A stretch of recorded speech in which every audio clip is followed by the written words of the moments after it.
Sebuah mobil bak terbuka pengangkut buah di Parepare, Sulawesi Selatan menabrak pengendara sepeda motor yang berboncengan. Akibat kecelakaan ini, pengendara sepeda motor mengalami luka.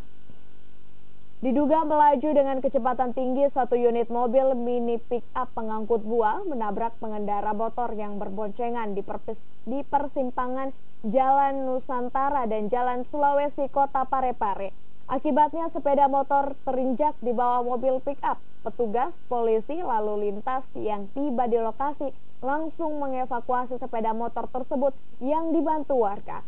Sementara itu pengendara sepeda motor mengalami luka ringan di bagian tangan dan kaki. Ya, terdamai. Kita mau lewat tapi dia mau nyebrang. Oh iya, mobilnya Mobilnya mau menyeberang. Oh iya. Sementara dari sampai kota di situ. Iya, Pak. Oh, berarti jalanan dari Jalan Sulawesi. Kalau mobilnya enggak kencang sih, Pak. Iya, tapi lumayan kencang sih kalau di perapatan seperti itu.